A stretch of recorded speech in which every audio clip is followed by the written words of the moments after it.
Good morning, good afternoon, good evening, everyone, and welcome to a neuroscience approach to organizational resilience.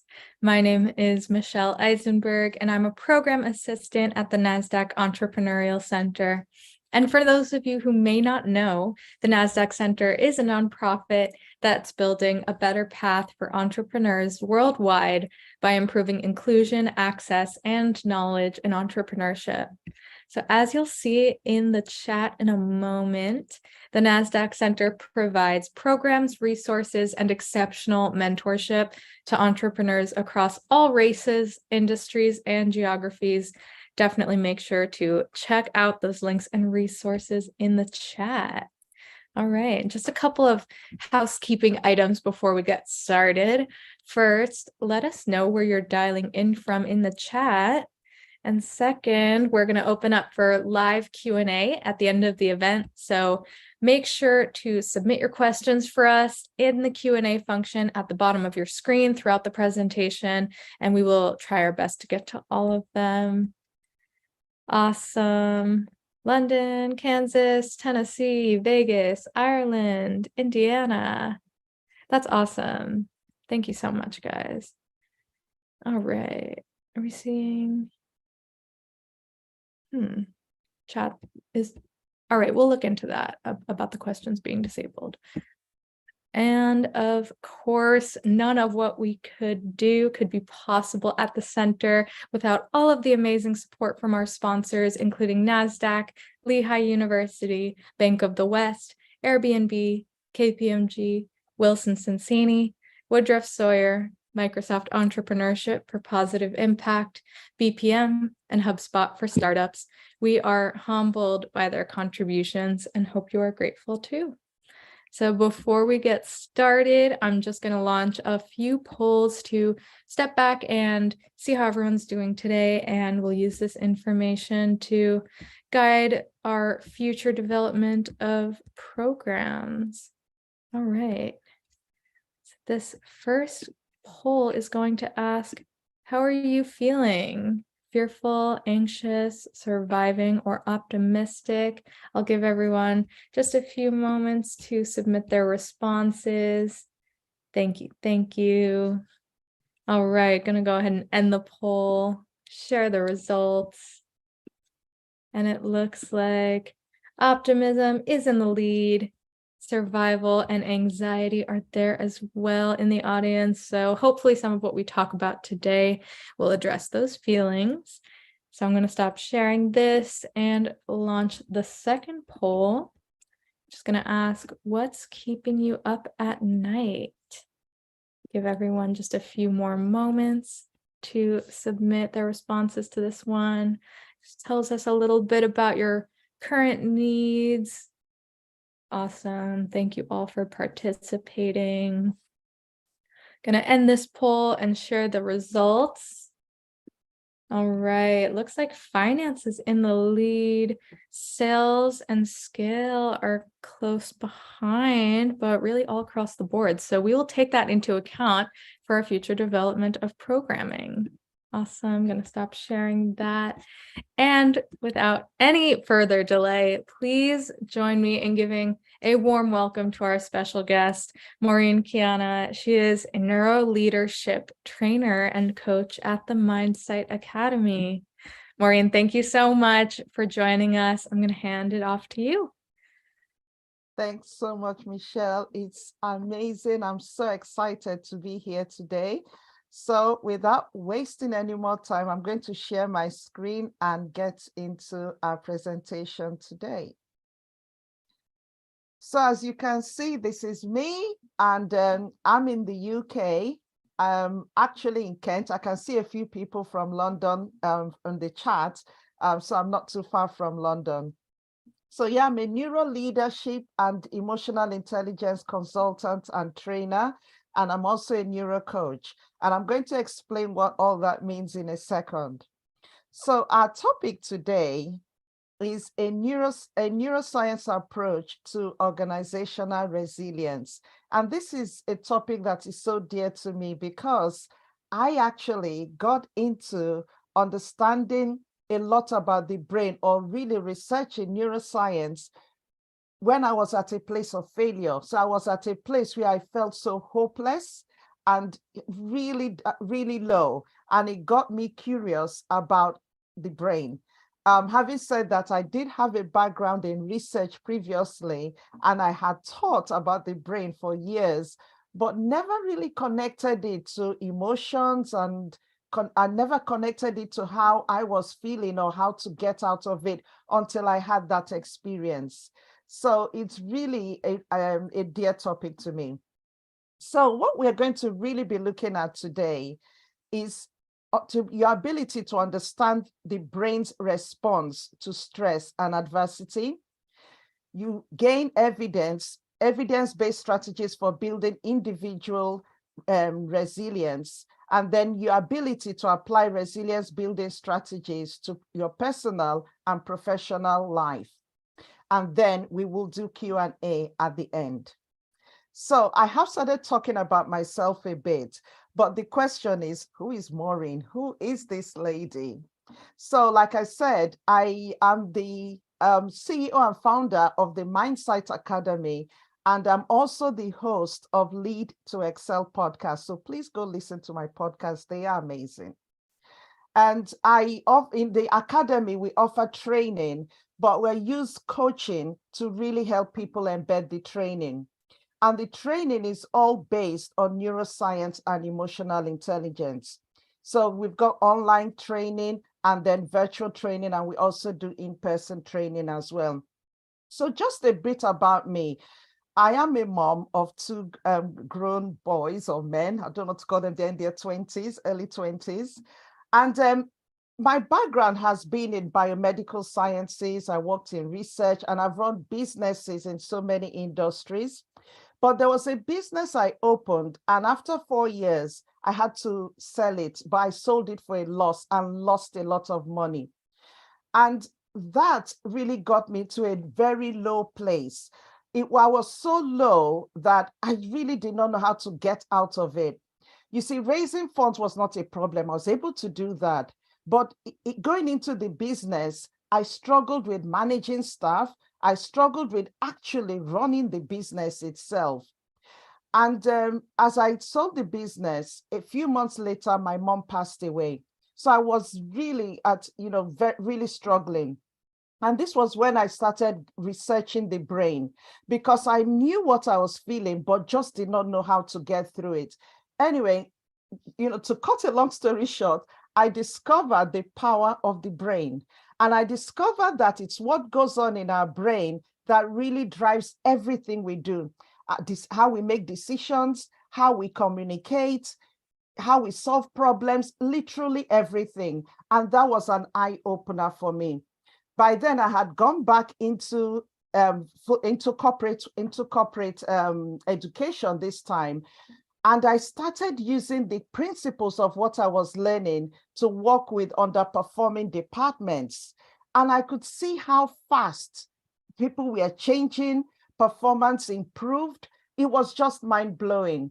And that was really the start of my journey. And this was 13 years ago. So since then, I've been doing, a lot of talks. I started off doing a lot of talks, but now, as you see, I run the business. I came back out. I promised myself I would never go into business again. But once I discovered this, I decided to, you know what? I'm going to go boldly and start a business again. And it's just been a huge success.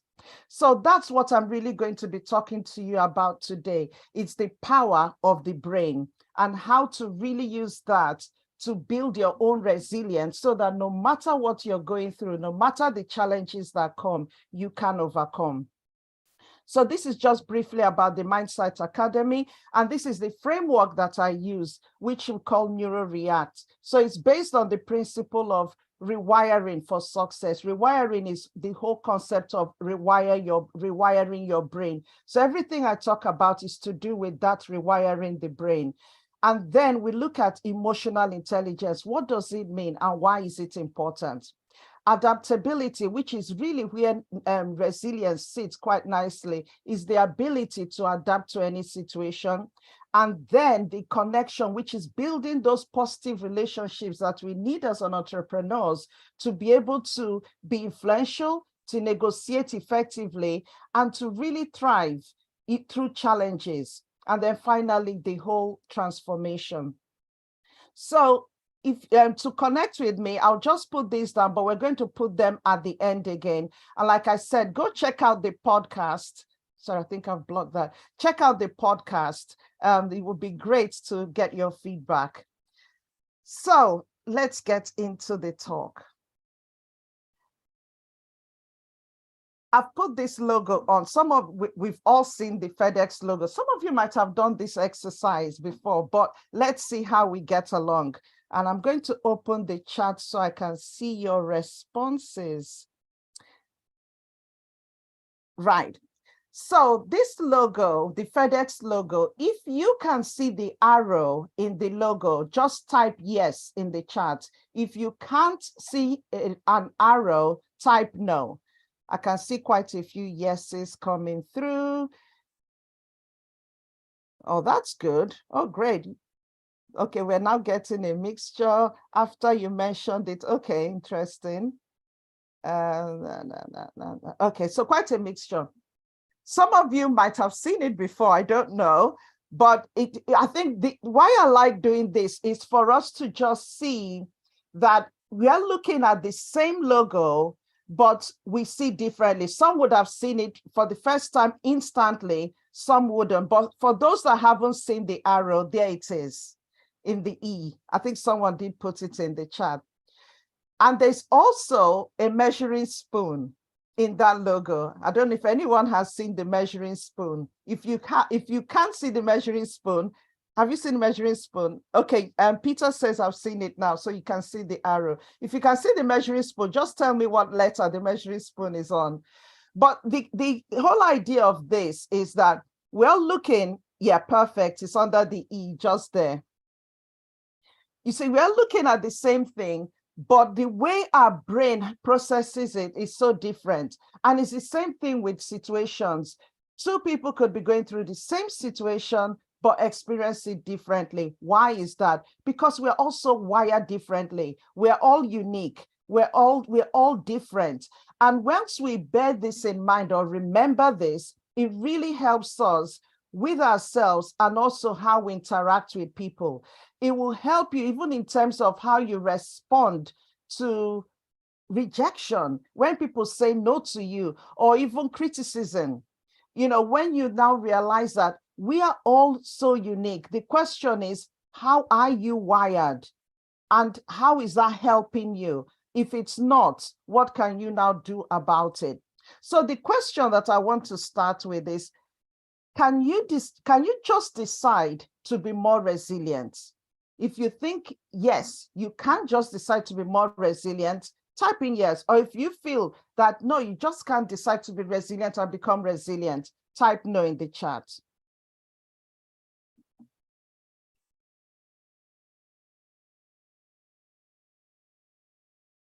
So quite a mixture again. So some say yes, some say no. Okay. So at the end of the session, I would be interested to I hope I remember. Michelle, please remind me to ask this question again, and let's see what the response will be at the end of the session. Absolutely, will do. Cool. So these are the emotions that we tend to feel a lot of the time, and many of us would have gone through a lot of these. I definitely, like the time I described for you, I was panicking. You know, panic was the big one for me. Self-sabotage was another one. That feeling of just being embarrassed was one. Hopeless, I was there. So some of you might have felt all this, and these are emotions we tend to feel a lot of the time, especially as entrepreneurs. At some point in time, anxiety, anguish, you feel a lot of these as you go through. But being able to, one, recognize them and do something about them is what resilience is about. So this is a good definition of resilience. I'm going to move this thing. Oh, I can't. Let's see. Okay. So resilience is the ability to adapt and thrive in the face of adversity or change, and to become stronger because of them. Organizational resilience is built on a foundation of strong leadership, effective communication, robust infrastructure, and agile decision-making. So the key is that ability to adapt and thrive in the face of adversity. And that's where the challenge comes in, because the question then could be, how do I do that when I'm feeling low? So hopefully I'm going to give you an understanding of what actually is happening in your brain and getting you to understand that you actually can do something about it. So another question that I have for you is, as an entrepreneur, what is your current level of stress relating to your business? So on a scale of 1 to 5, 1, not stressed at all, 5, extremely stressed. If you just pop that into the chat for me, let's see. Just give me an idea of gauging who is here. Okay.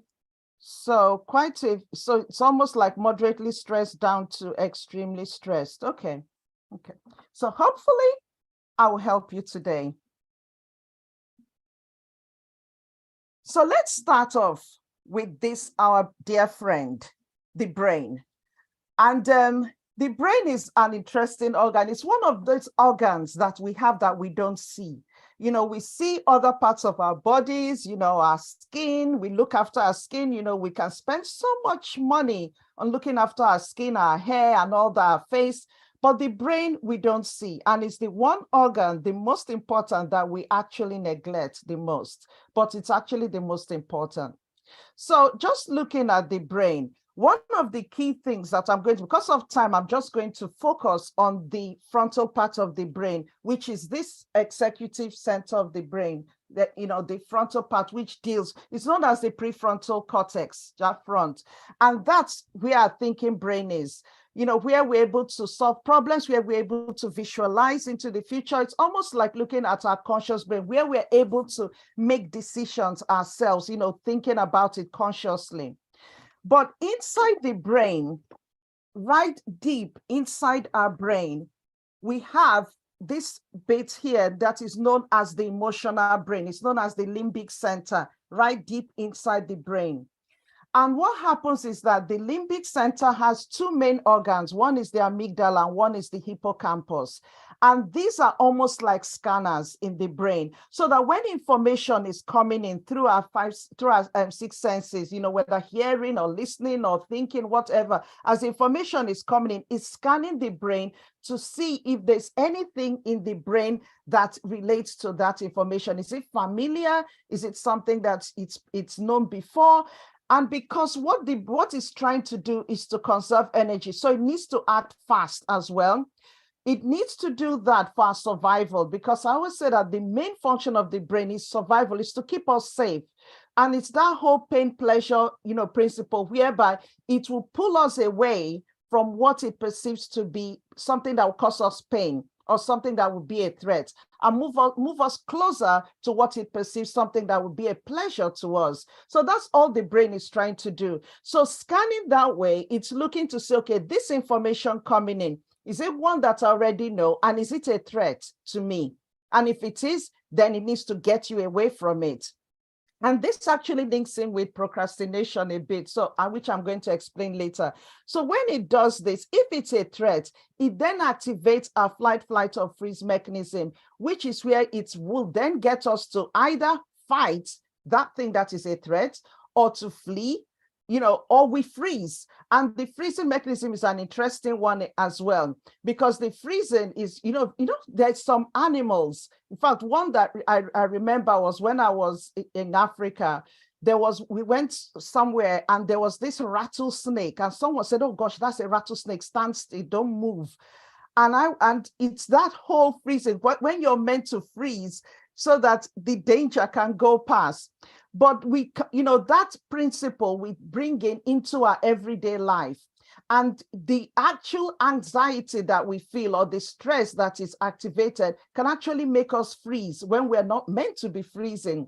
But the interesting thing is that when this stress response is activated, it releases some hormones. But one of the main ones is cortisol, which is to enable us take action. So that what it does is kind of gets our muscles ready for action, which could be fleeing, which could be fighting, or whatever the case may be.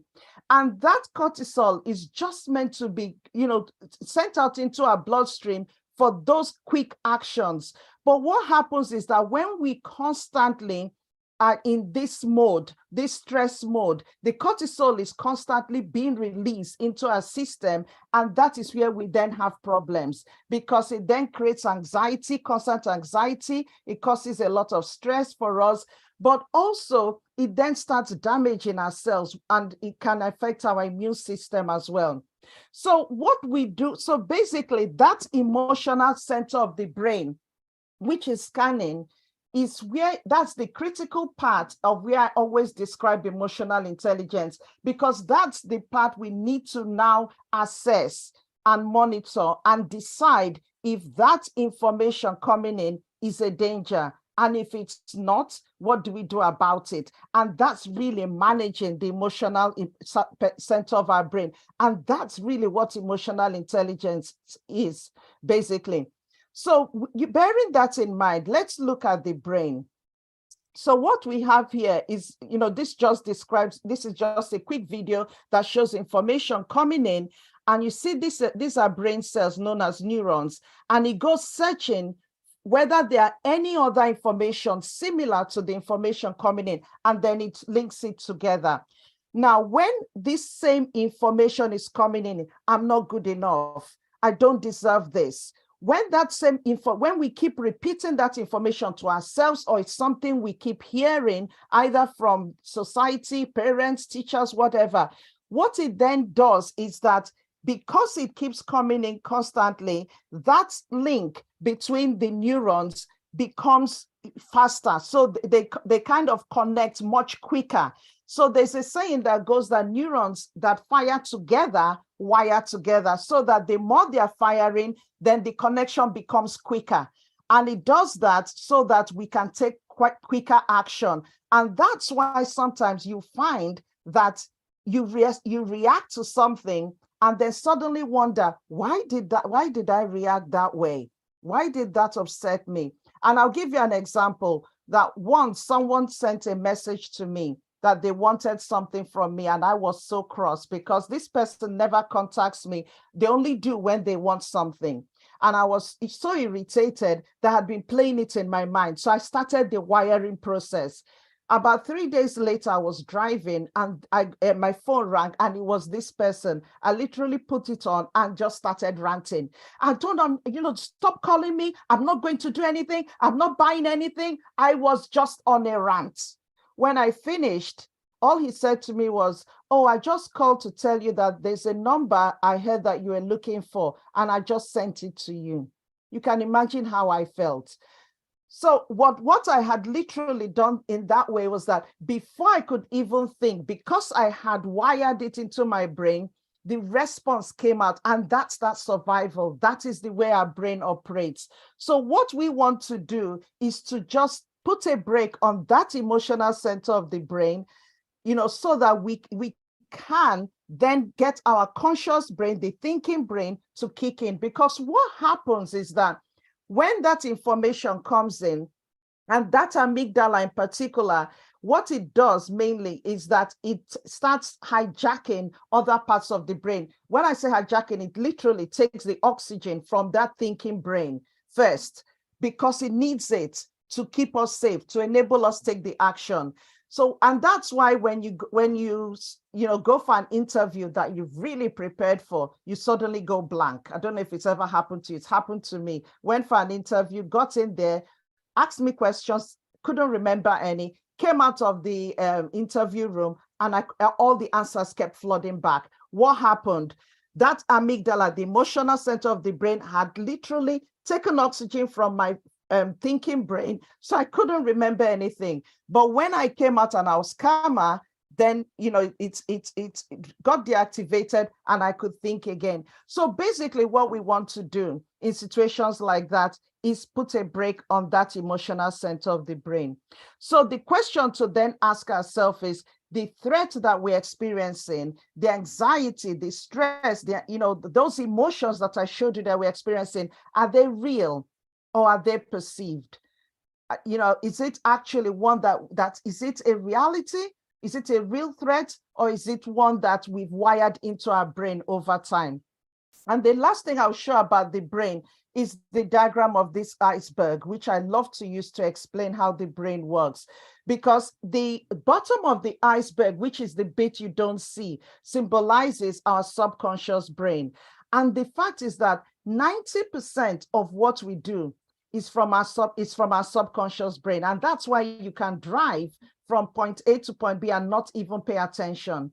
I've literally driven from my house to another town and got there.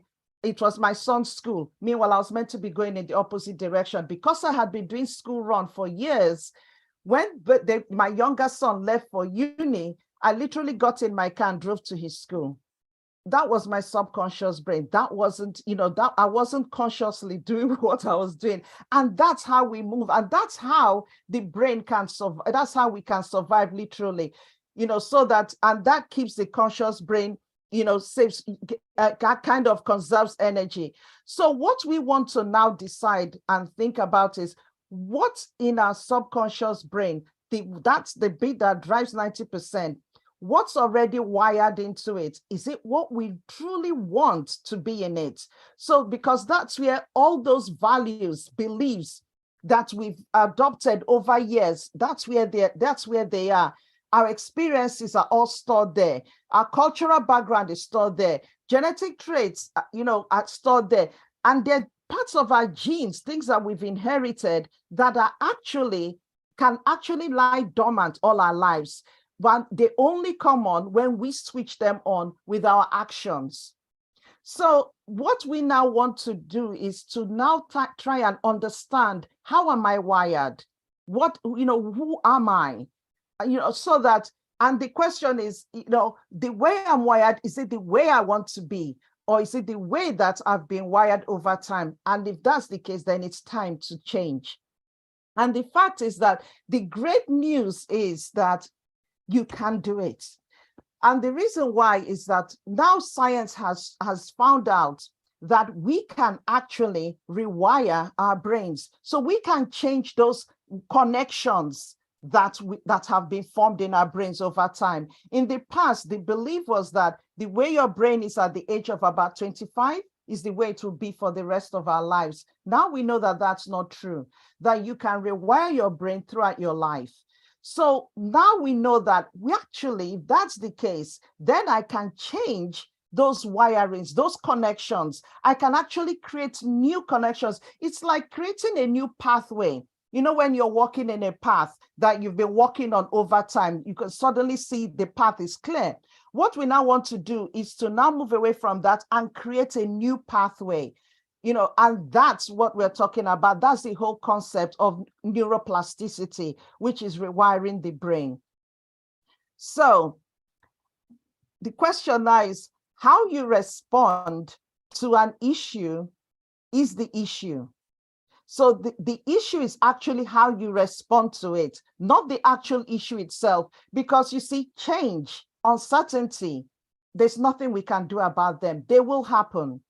But it's your response to them that then determines how your brain copes with it and how you then cope with it. So the question or the important thing to remember is that when you react, it's from your subconscious brain. So when you're allowing what's already been wired previously, it's your subconscious brain. Well, what you want to do is put a break on that subconscious brain, on that emotional part of the brain, and respond consciously from that top part of the brain, which is the 10%. So what you want to do is to first, and don't allow your subconscious brain to control your life. You take that control back. I always kind of describe it like, a lot of times you get a car.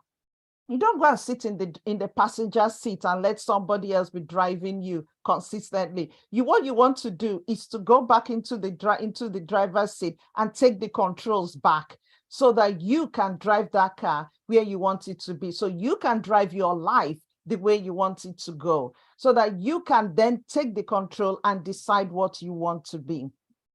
Now, I'm going to use this to describe the brain a bit. And this is a diagnostic that I use with my clients. It's known as the brain mapping diagnostic. And what it does, what it looks like, some of you might have done psychometric tests in the past where it tells you that this is your personality style or that's your personality style. Now, with personality, we kind of believe that, okay, this is my personality, this is the way I am. Now that you know about neuroplasticity, you can now see that actually, no, what it is a behavior pattern that you formed over time, which you can change. It's not fixed. You can change it.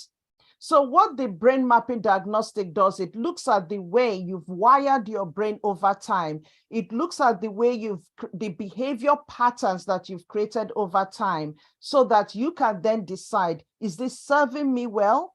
If it's not, it's time to change it. So what the brain mapping diagnostic does, it kind of splits the brain into 4 parts. So halfway down and then down the middle.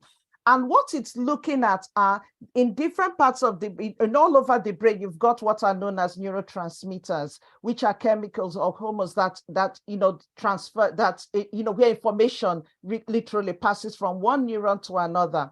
But what you find is that in certain parts of the brain, you have more neurotransmitters than other places. So for example, in the frontal part of the brain, we have more dopamine receptors.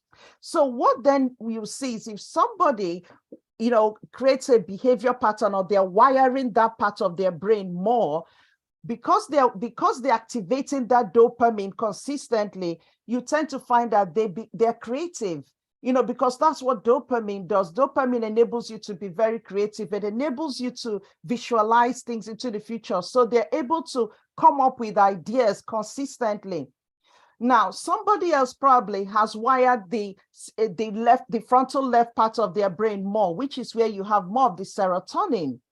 Now, what then happens is that for that person, they might find that they're more task-oriented. They're very disciplined. They like being organized.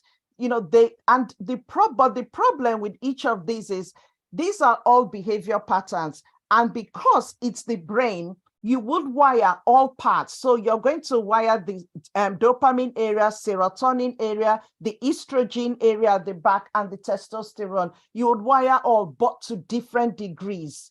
So it depends on how much you use each of those brains, how much you're wiring those parts, and that will come out in your behavior pattern.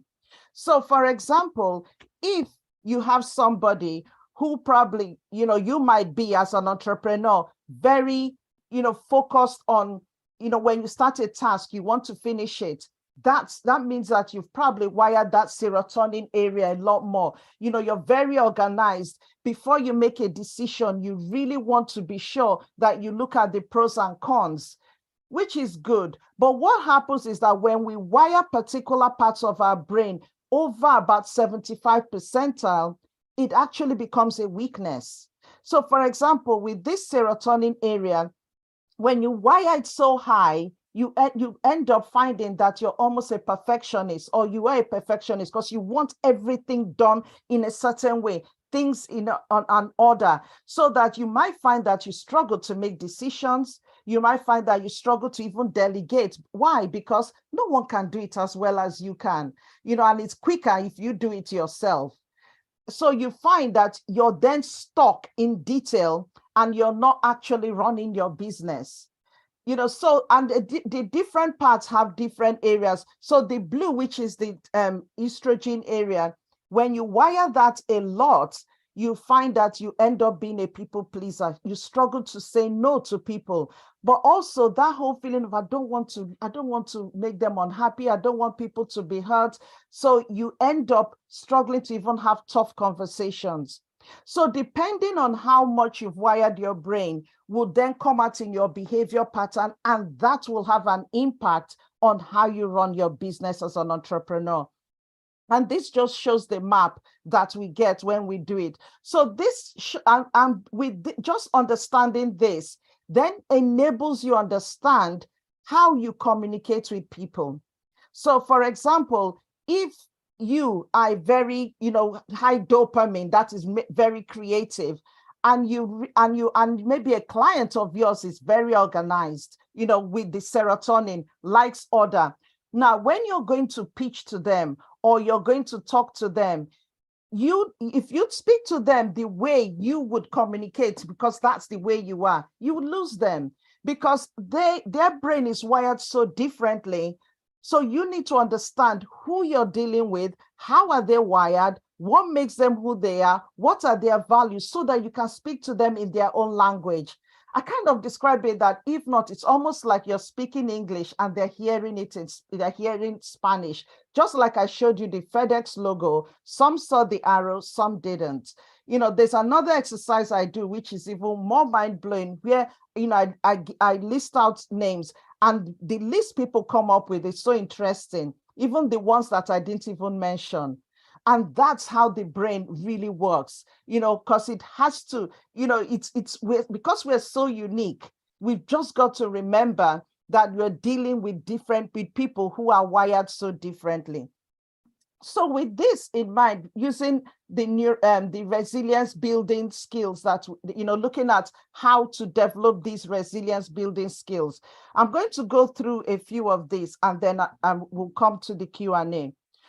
What makes a human being resilient? The key thing is you have to start being optimistic, be realistic and be optimistic. It's viewing difficulties as challenges. Remember that the way you wire your brain is what will determine the behavior. So when you have challenges, the other thing I'll mention here as well, which is worth remembering, is that when the brain doesn't understand something, so if there's something different, change, uncertainty, because it's new to the brain, it's not known, it hasn't been wired in the brain before, the brain will perceive that as a threat. So that's why people struggle with change, because your brain doesn't understand it. So what you want to do is to reassure yourself, reassure the brain that actually, this is an opportunity to, that this, concept of running the business or whatever that change might be is an opportunity for growth, opportunity to learn, opportunity to grow. So it's giving it the narrative that will help, that will enable the emotional center to be calm, so that you can use your conscious brain to be intentional about the decisions you want to make. So it's looking at failures and mistakes, not as weaknesses, but as opportunities for improvement. And then cognitive and emotional stability. I've talked about this quite a lot. It's that fact that our brain is plastic, so you can change it. That's what the whole rewiring concept means. Neuroplasticity just means that the brain can change. It's plastic. It's almost like a muscle that can keep changing. So it's built to change in response to situations or to circumstances. The other thing is face your fears, which is be comfortable being uncomfortable. So remember that if something different, your brain will try to stop you from doing it. And that's where things like procrastination can come in. Oh, don't do that. What if you do it and you fail? What if this happens? What if they say no to you? The brain will come up with every reason to stop you from doing it. So that is where you've got to keep, stretch yourself and go beyond what the subconscious is telling you, because you know that there's growth in it. So be comfortable being uncomfortable. And I think it's Eleanor Roosevelt that said it. You must do the thing that you think you cannot do. And then train your brain, challenge your mind and your heart. It's becoming aware of your positive and negative thought patterns so that you can start changing them. Then we look at make positive connections. Positive connections, which is really connecting with people, is that social support, really understanding who other people are, how you communicate with them, how to negotiate with them, how to really get that win-win for yourself and for them as well. And then also just knowing when to reach out to people for support, knowing when, oh, you know what, my amygdala has taken over my brain. And what we call it is having an amygdala hijack. That is when it literally takes the oxygen from that prefrontal and you cannot think straight. That's the time to put a break by probably reaching out to a friend or someone that you know can really help you, not someone that would make it worse.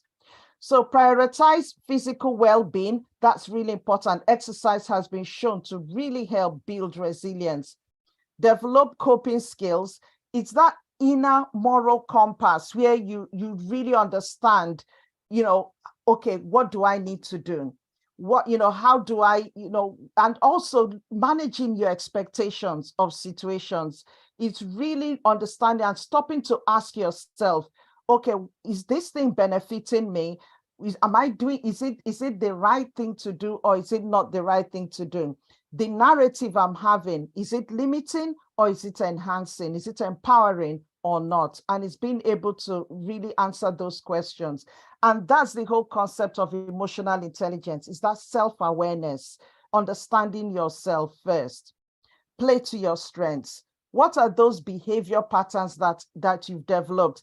Are they helping you, in terms of what you're doing? Use them to your benefit. If they're not, then it's time to create new ones and build that strength up. So finally, I'll end with this. It says something for you to think about. If you do not run your subconscious yourself, someone else will run it for you. The question is, whose life are you living? Is it yours or is it somebody else's? And it's really important to really stop and think and pay attention to those thoughts that you're having.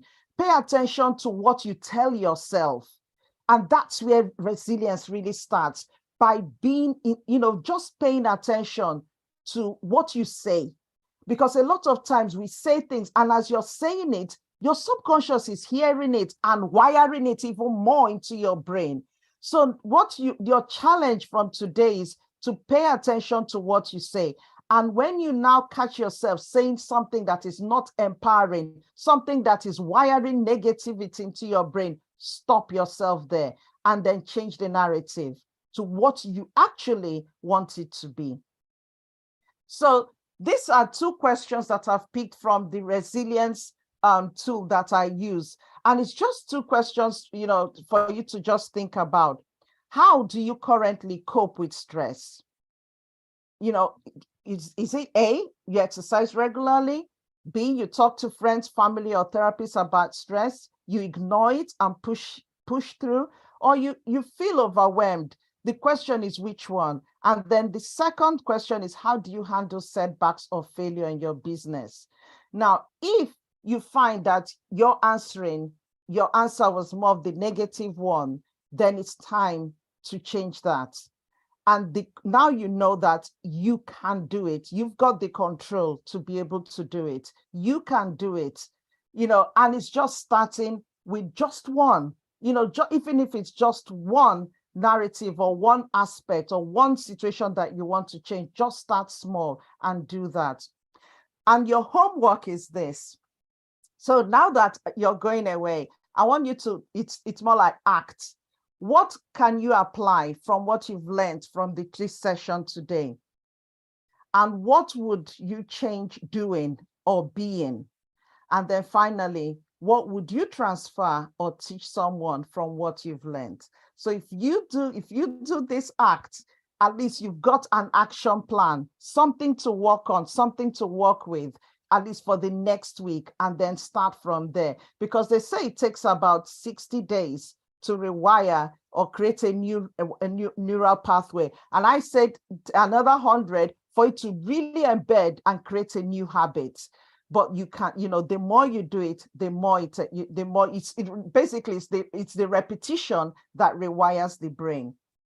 So finally, these are my links. So I'm now going to get us into questions. So if you've got any questions, and I'm going to stop sharing so that I can take questions.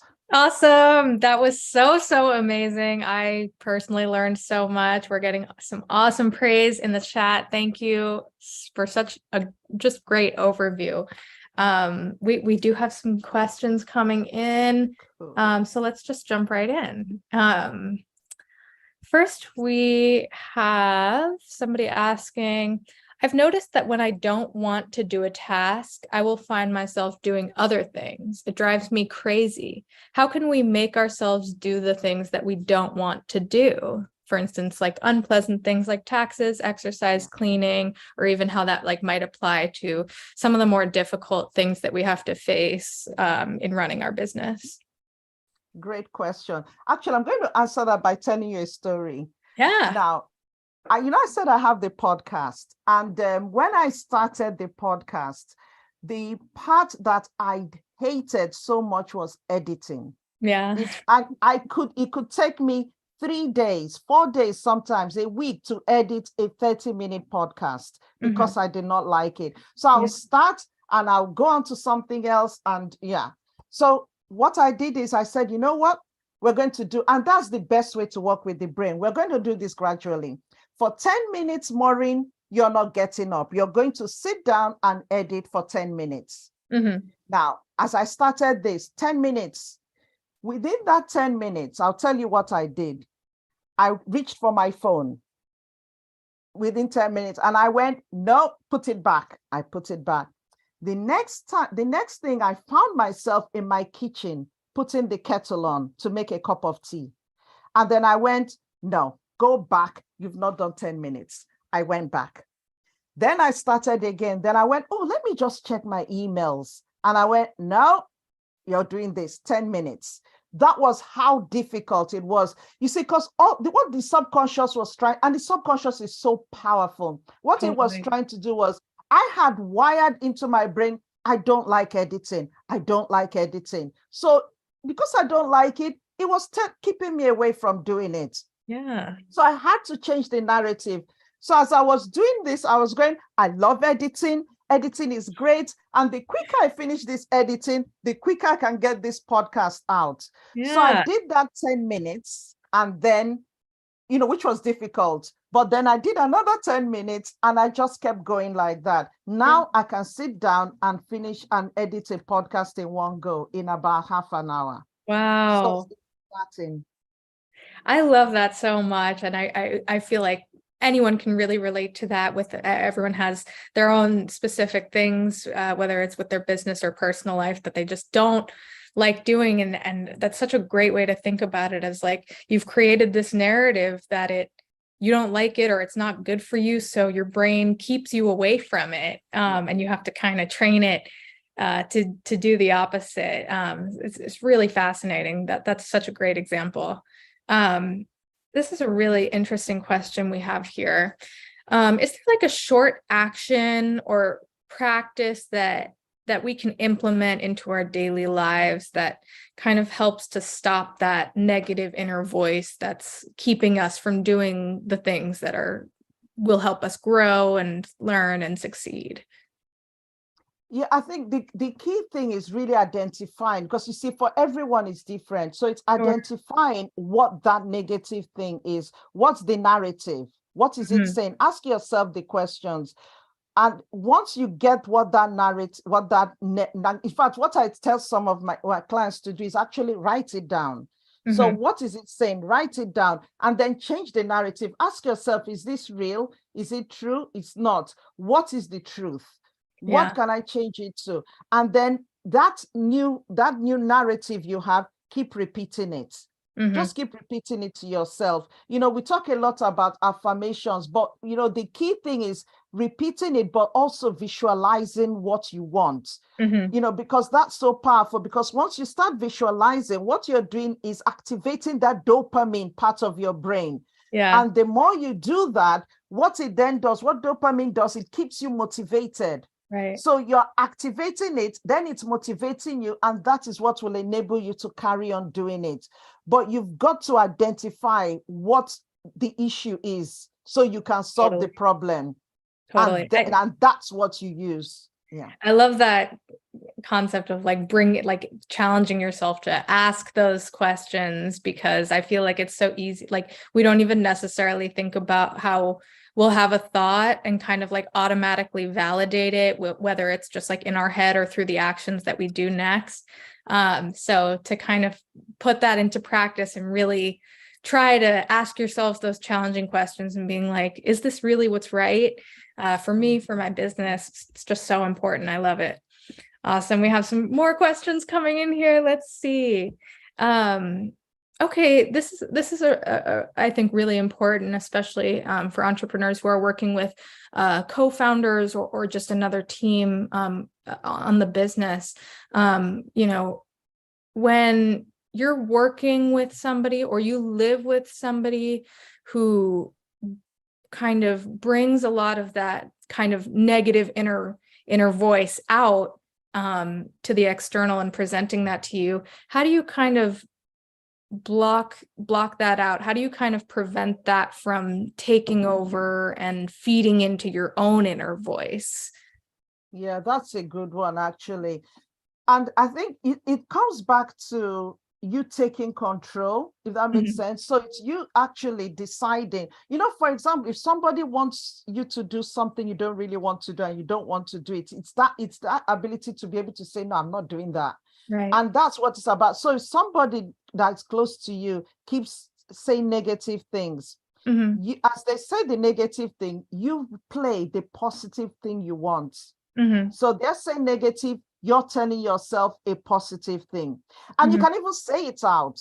For example, there's someone I know that most times what she does is that she sees, it is a really good friend of mine, she sees the negative in everything. Yeah. So anything you're doing, she's picking up the negative. So as she's saying the negative, I'm saying the positive. Right. So that my brain is hearing what I'm saying. Sometimes I might not even say it out, but play it in my brain. And then I'm also very careful what I also tell her as well. So it's really being in control of the conversation, so that sometimes I don't want to hear the negative because I know it's going to come anyway. So it's but it's really monitoring my own mind so that I keep repeating what I want. Right. But us actually understanding that that's their understanding. That's her own perception. That's her own belief. This is what I believe. This is what I choose to believe. And this is what I choose to see, so that you don't become a victim of that person. Totally. You're in control of your own, your own thought process. And that's why I always say, whose life are you living? Yeah. Be very careful and intentional that it's yours. And there's the other thing about setting boundaries as well. So it's also being careful what you discuss with certain people and making sure that you literally protect your own mind. Yeah.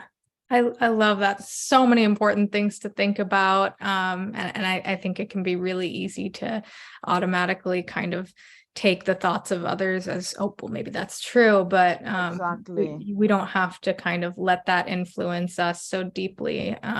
We have the power to kind of control our own mindset in that sense. So we're getting to the end here, but I do want to jump back to a question that you asked at the beginning of your presentation, which was, can we just decide to be more resilient? And we had some kind of answers from both sides coming from the audience. So I'd love to hear kind of like, after we've discussed all of these different concepts and strategies, like, what are your final thoughts on this point? So guys, what are your answers? What's your answer now? Can we just decide to be resilient? Let's see what you say in the chat. The answers are there for there we exactly. Go. Yeah. Well done. That's it. Awesome. I love it. I love it. It's so awesome. Let me pick up. There's an answer there. Laurel says, no, it takes practice and mindfulness. It's not so simple. The question wasn't, is it simple? That wasn't the question. The question was, can you just decide to do it and do it? So you see, because you see, we complicate things a lot of times, and the brain is picking up on it as well. Can you decide? Yes, I can. I decide that I'm going to be resilient. How do I do that? It's practice. I've got to do it. And we're all starting from different points in terms of being resilient about things. So for some person, it might be a month. For another person, it might be 6 months, but it's okay. The important thing is that I'm making progress. I'm being aware. I'm picking up when I start those negative talks. You might never have been aware before, but suddenly you're aware. That's progress, and that's okay. So that's the important thing. So, you know, it's really important to be very intentional about what we say, because if you tell the brain, oh no, I can't be resilient, it's so difficult. That's where exactly the brain will give you will answer the question you give it, and it will do exactly what you tell it to do. It's only doing what we are telling it to do. If we tell it it's difficult, then it will be difficult. But if you tell it, you know what, I can do this. Yeah, it will take time, but I am determined that I'm going to put in the work and I'm going to achieve it. And you keep going and start seeing the progress you make every day.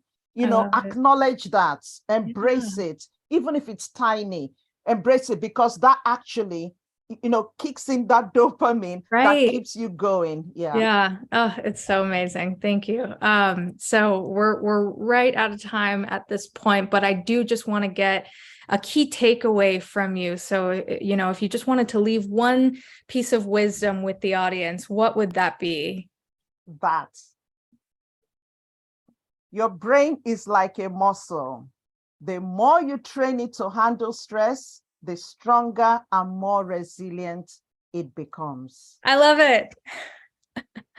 Awesome. Well, thank you so much for such an amazing overview, taking the time to speak to our community and just sharing all of these amazing insights on behalf of the NASDAQ Entrepreneurial Center and everyone in attendance today. We are just so thankful to you for joining us.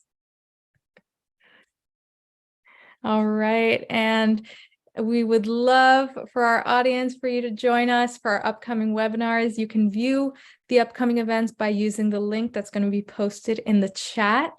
Thank you all so much for joining us today, and we look forward to welcoming you back online with us soon.